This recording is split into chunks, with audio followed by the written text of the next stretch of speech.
वैश्वीकरण के इस दौर ने पूरी दुनिया को एक दूसरे पर निर्भर कर दिया है।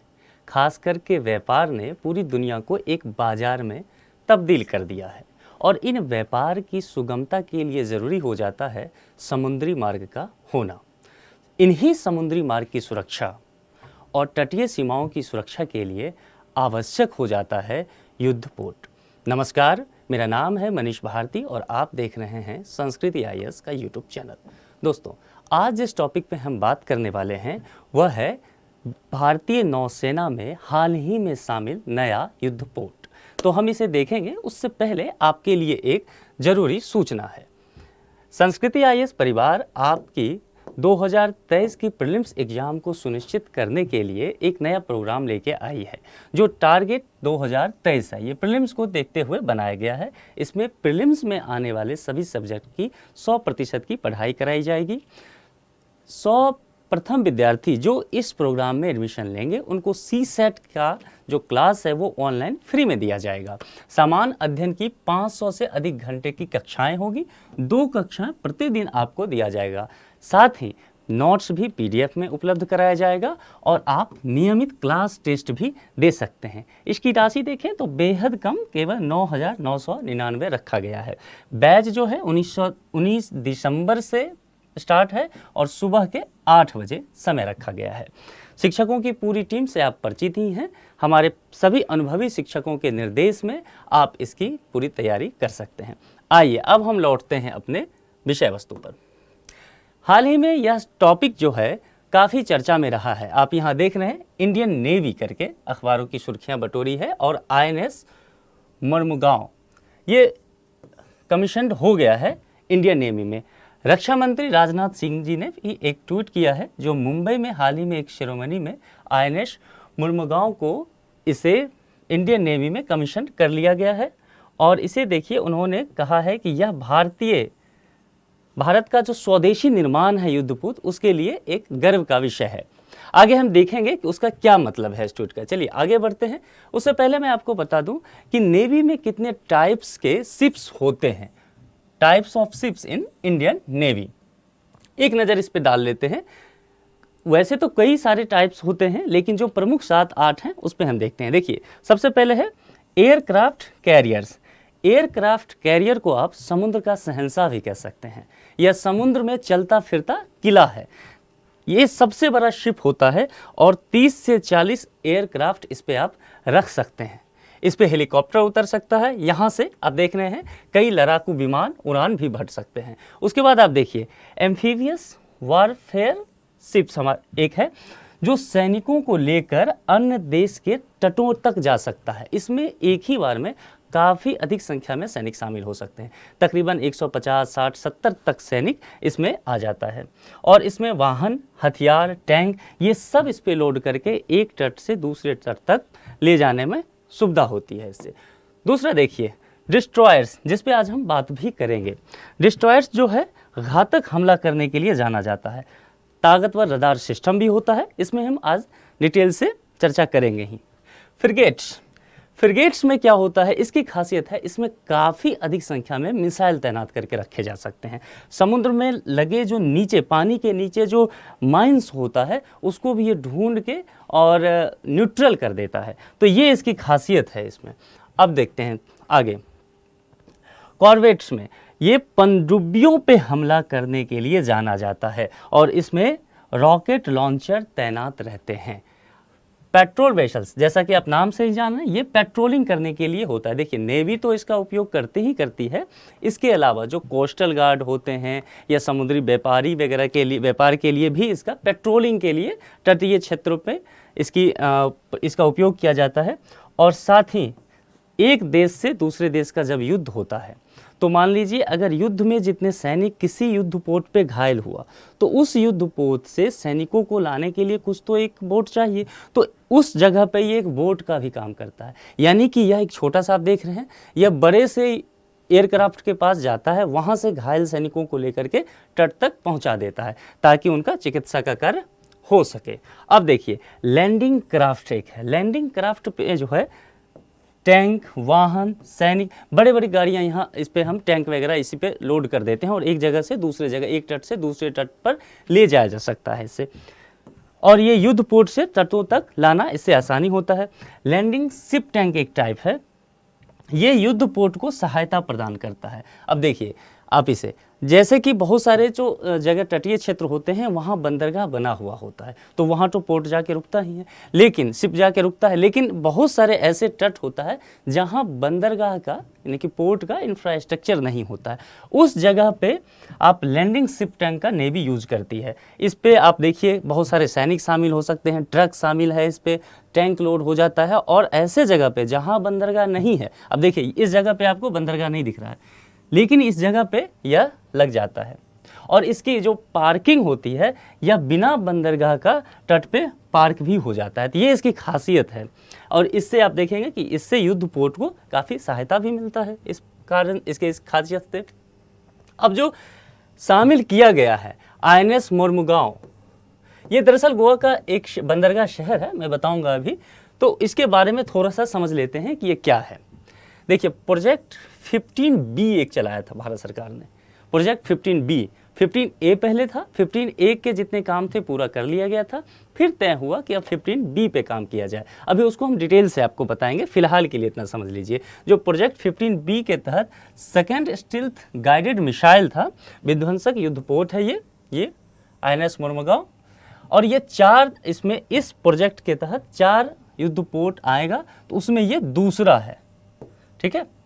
INS विशाखापत्तनम पहले ही शामिल कर लिया गया है, ये दूसरा है। और भी INS एक आएगा सूरत, और फिर INS इम्फाल भी आएगा, हम बताएंगे आपको।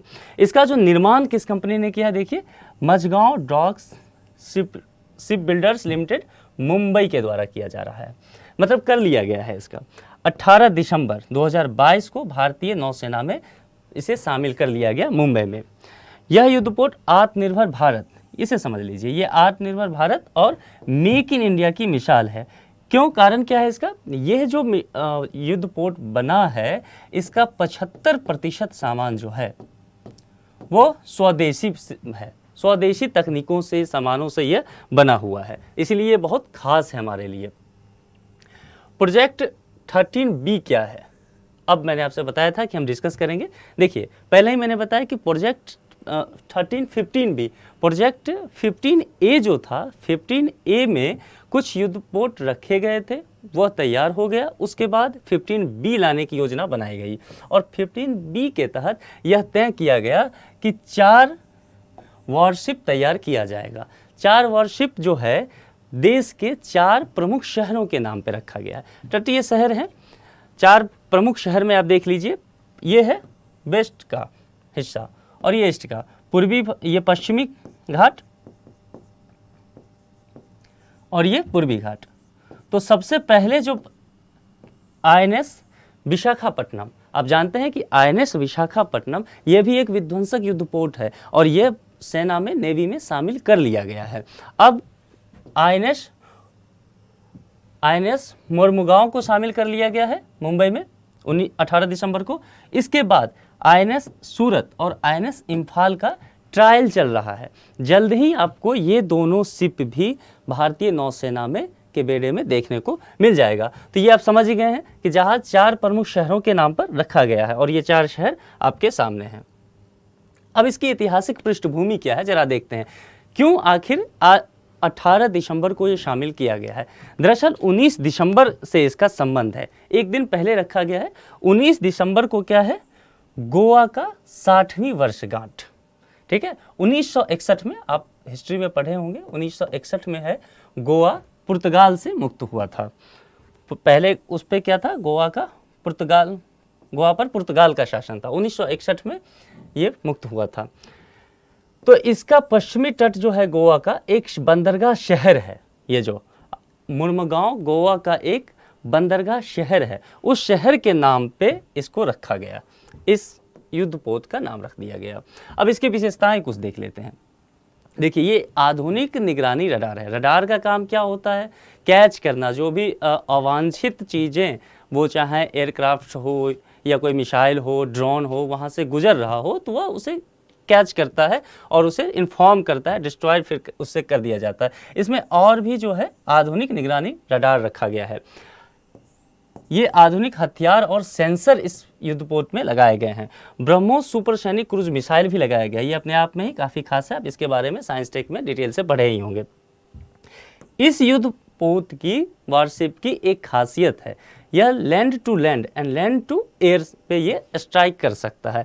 सतह से सतह और सतह से हवा में मार करने वाली मिसाइलों से लैस होता है। इसमें ऐसे मिसाइल हैं, यानी कि यह जो युद्धपोत है एक तरह से समझिए समुद्र के बीच में चलता रहेगा, और अगर वार होता है तो दुश्मन देश में समुद्र के बीच से ही मिसाइल उस दुश्मन देश के ज़मीन पे मारा स्ट्राइक कर सकता है, या वहाँ से अगर कोई डिफेंस का उसके एयरफोर्स के द्वारा कोई विमान या भेजा जाता है तो वहीं से ये एयर स्ट्राइक भी करके उसे डिस्ट्रॉय कर सकता है। ये काफ़ी अच्छा इसमें एक ऐड किया गया है, और ये 30 समुद्री मील से अधिक की गति हासिल करने में भी सक्षम है। इसकी लंबाई को अगर देखें आप तो 163 मीटर है, जो कि अपने आप में काफ़ी अच्छा लंबाई है, और चौड़ाई 17 मीटर का इसमें रखा गया। ये कुछ विशेषताएं थी इसका।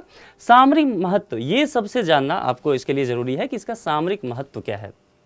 देखिए, आप जानते हैं भारत की जो आप अवस्थिति देखते हैं, भौगोलिक भारत की ये जो इंडिया है और इसका जो आप प्रायद्वीपीय भारत का ये हिस्सा देखते हैं, इसकी जो अवस्थिति है, यहाँ श्रीलंका हो गया या यहाँ मालदीव देखेंगे, ये हिंद प्रशांत का जो पूरा क्षेत्र है भारत का, ये 3 हिस्सों से समुद्र से घिरा हुआ है।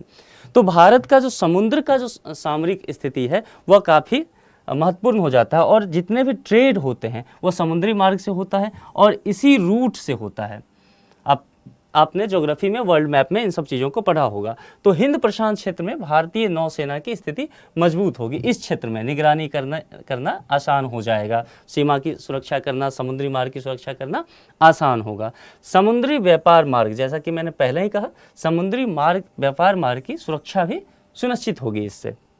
और भारतीय तटों की, ये जो हमारे पास एक लंबा सा तट है, ये पश्चिमी और ये पूर्वी तट, तो इसकी भी अब देखिए यहाँ एक यहाँ था INS विशाखापट्टनम, यहाँ क्या है मुरमुगांव, यहाँ क्या है सूरत, और यहाँ जाके इम्फाल।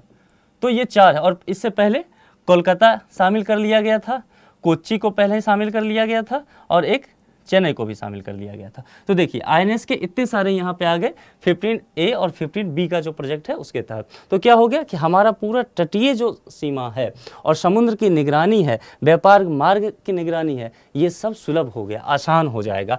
अभी सूरत और इम्फाल ट्रायल पे है, शामिल नहीं हुआ है, बाकी सभी नौसेना के बेड़े में शामिल हो गया है। समुद्र में बेहतर निगरानी की जा सकती है, और सबसे अहम बात है, देखिए इंडिया के लिए एक ज़रूरी चीज़ है कि वह सॉफ्ट पावर, कहते हैं ना इंटरनेशनल रिलेशन में सॉफ्ट पावर का इस्तेमाल करना बहुत अच्छा होता है, और भारत तो अपने इसके लिए जाने जाता है। तो अगर यह जो है, तो इसके जो भारत के पड़ोसी राष्ट्र हैं, यहाँ श्रीलंका हो गया, मालदीव हो गया, बांग्लादेश हो गया, इनके लिए भी यह काफ़ी यूजफुल होगा। मतलब अगर इन पे कोई आकस्मिक स्थिति इनके लिए बन जाती है तो भारत इनकी भी रक्षा कर सकता है, अपनी सीमा और अपनी समुद्री मार्ग के साथ साथ। तो ये पॉइंट भी यहाँ आपने सही से देख ही लिया। अब अन्य विध्वंसक युद्धपोत क्या क्या रहा है भारत के पास, कुछ प्रमुख देख लेते हैं। देखिए INS कोलकाता, जो मैंने पहले ही कहा था, ये जो है 3, ये आपको प्रोजेक्ट 15A के तहत शामिल किया गया था। ठीक है, प्रोजेक्ट 15A, ये ध्यान रखना है। INS कोलकाता, INS कोच्चि और INS चेन्नई, और INS विशाखापट्टनम ये प्रोजेक्ट 15B के तहत शामिल किया गया था, और अब आप INS मुरमुगांव को भी आप इसमें शामिल कर दीजिए, ये 15B के तहत है, यानी कि भारत के पास इतने सारे अब वॉरशिप हो गए। इससे संबंधित एक प्रश्न है, आप उसको ध्यान से देखिए क्योंकि ये बहुत ज़रूरी प्रश्न है। ज़रूरी इसलिए और भी हो जाता है कि मैं इस प्रश्न का उत्तर आपको नहीं बताने जा रहा हूँ, तो बहुत ध्यान से इसे देखना है। देखिए INS मुरमुगांव से संबंधित यह प्रश्न है। इसका नाम पश्चिमी घाट, मैं कीवर्ड को लगाता चलूँगा, पश्चिमी घाट पर स्थित गोवा के बंदरगाह शहर पर रखा गया है, यानी कि आपको पता करना है कि क्या यह गोवा का बंदरगाह शहर है या नहीं, पश्चिमी घाट पर। यह प्रोजेक्ट 15 तहत सेकंड, 4 में से दूसरा, यानी कि जो 415B में के तहत 4 वारशिप बनेंगे और ये दूसरा वारशिप है, 2 और आना बाकी है। तो 4 में से दूसरा स्टील्थ गाइडेड मिसाइल विध्वंसक युद्धपोत है। ये देखना है आपको कि सही है या गलत है ये कथन। उसके बाद यह सतह से सतह और सतह से हवा में मार करने वाली मिसाइलों से लैस है। ये 3 कथन आपके पास हैं, आपको तय करना है कि ये 3 कथन में से कौन सही है कौन गलत है। उसके बाद आपके पास कथन सही में टिक लगाना है। 4 विकल्प हैं A, B, C, D। जो भी विकल्प सही लगे आपके लिए कमेंट बॉक्स खुला है, वहां आप बताएं। इस टॉपिक पे आपके और क्या विचार हैं वह भी बताएं। किसी अलग टॉपिक पे आप जानकारी चाहते हैं तो वह भी बताएं। मैं उम्मीद करता हूं कि आज हमने जितने भी विषय वस्तु पर चर्चा की यह आपके पठन पाठक में लाभदायक सिद्ध होगा। जल्दी हम दूसरे वीडियो के साथ भी मिलेंगे। अपना ख्याल रखिए। नमस्कार, धन्यवाद।